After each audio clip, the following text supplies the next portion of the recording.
calming down your nerves and making you feel just a little bit more relaxed.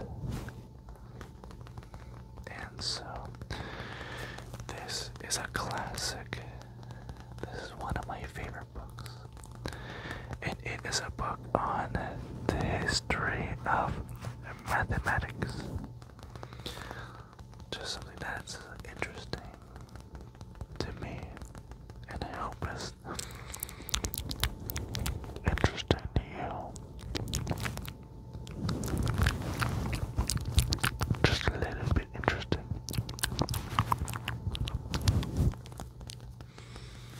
And so we are starting with page 1, which is the origins. The origins.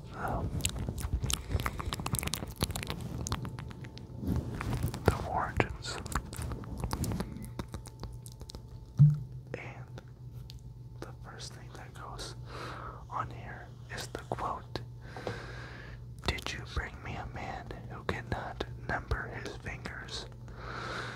And this is from the Book of the Dead.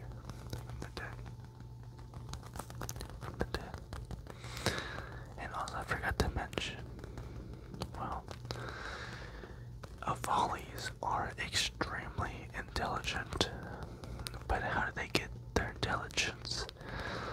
Well, for reading these highly sophisticated books. And so, you know, I gotta show off, And Avali's gonna learn what Avali's gotta learn. Alright. So, the first chapter here is the concept of number. The concept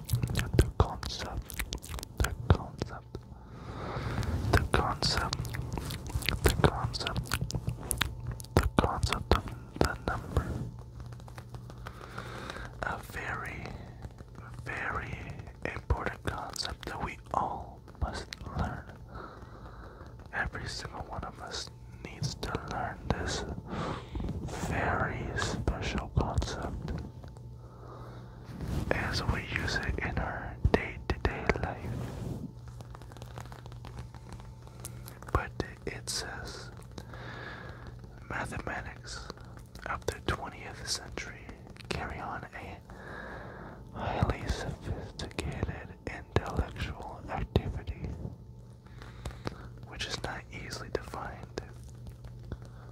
Much of the subject that today is known as mathematics is an outgrowth of thought that originally centered in the concept of number. Magnitude and form.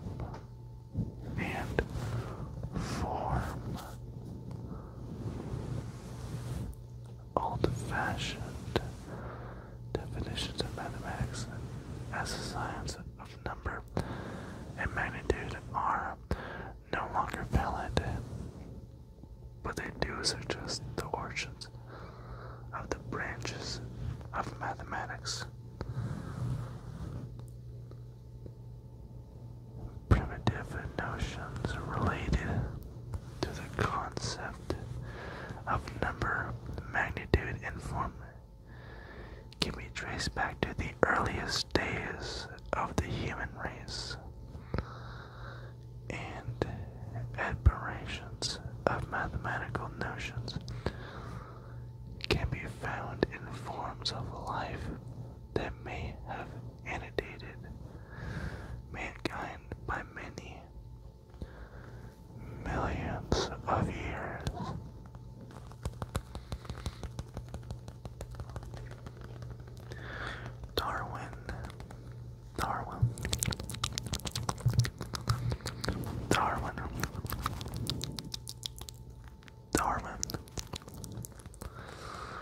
Darwin in The Descent of Man, which was written in 1871, noted that certain of the higher animals possess such abilities, such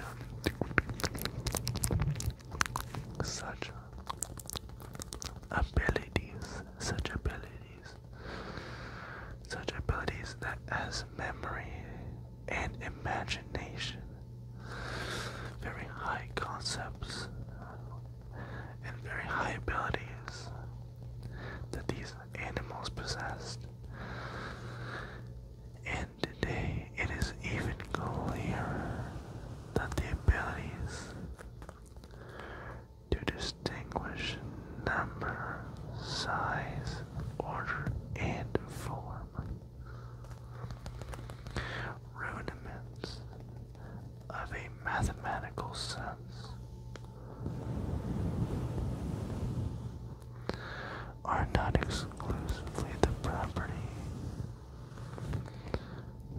of mankind. Experiments with crows, for example, have shown that at least certain birds can distinguish between sets containing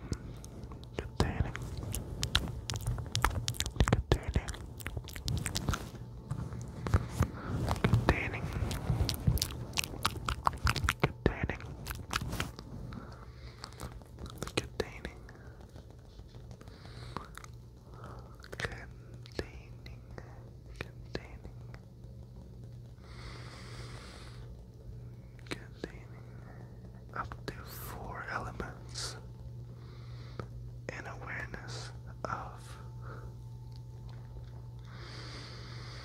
let's see,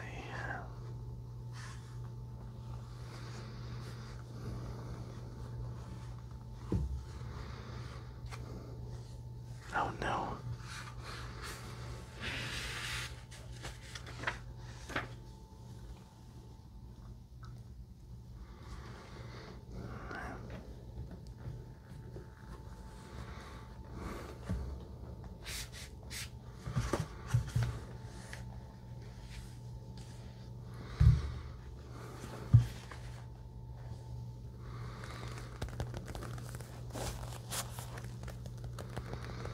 Differences and patterns found in their environment is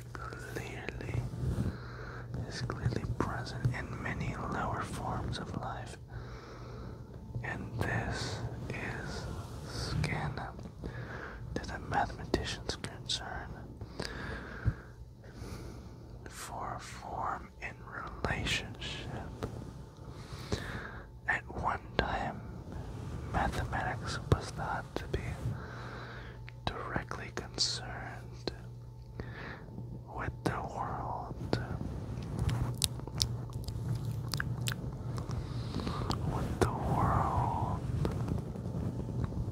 of our science experience, and it was only in the 19th century that pure mathematicians freed itself from limitations suggested by observer,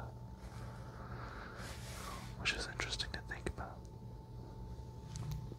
Observations of nature, of nature, of nature, the observations of nature. It is clear that original mathematics arose as a part of everyday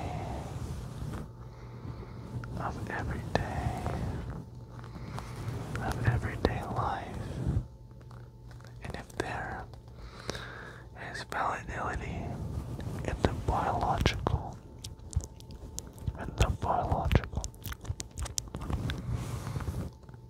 principle of the survival of the fittest,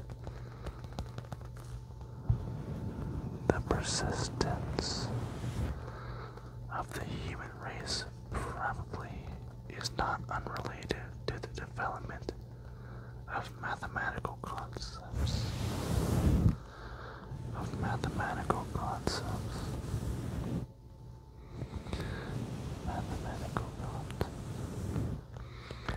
At first, the primitive notions of number,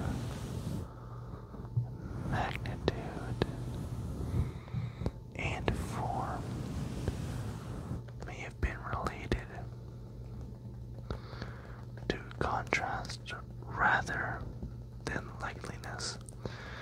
The difference between one wolf and many, the inequality in size of a minnow and a whale, the unlikeliness of the roundness of the moon and the straightness of a pine tree. Gradually, there must have arisen one of the welter of chaotic experiences, the realization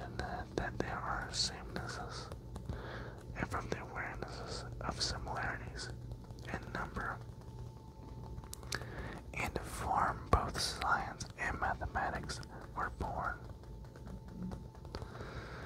The differences themselves seem to point to likeliness for the contrast between one wolf and many,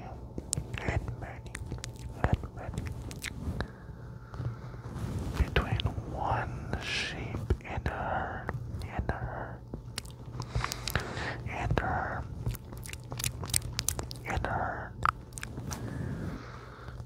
between one tree and a forest.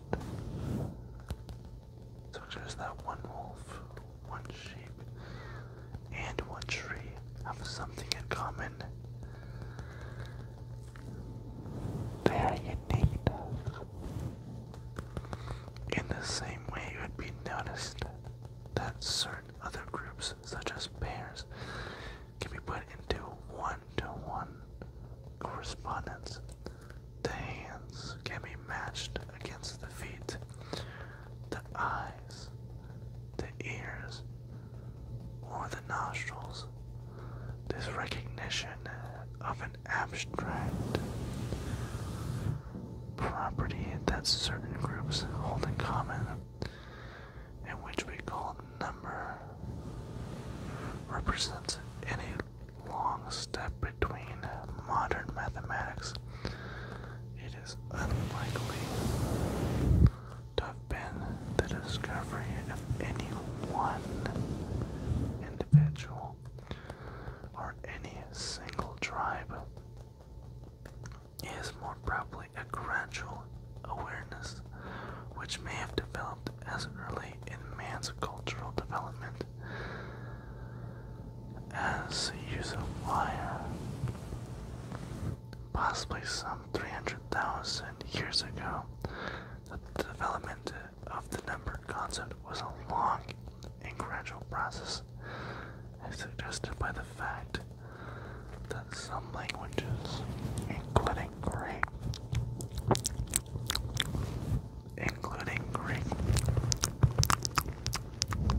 have preserved in their grammar a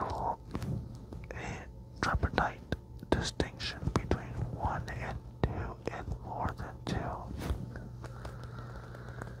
whereas most languages today make only the dual distinction in number between singular and plural.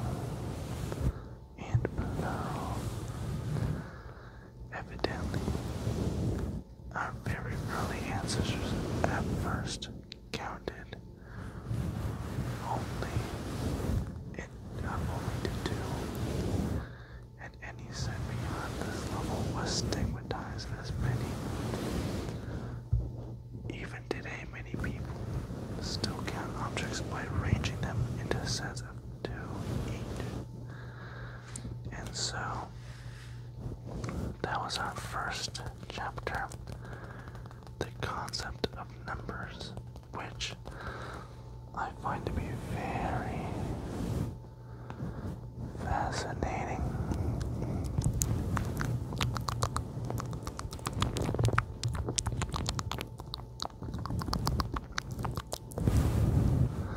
I find to be very fascinating.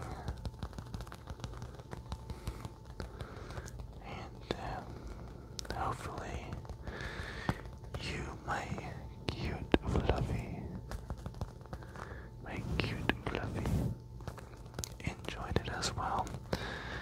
And of course, I hope you have an amazing and relaxing night. A relaxing night. And you get the sleep that you need. And I will see you in the next night, my fluffy.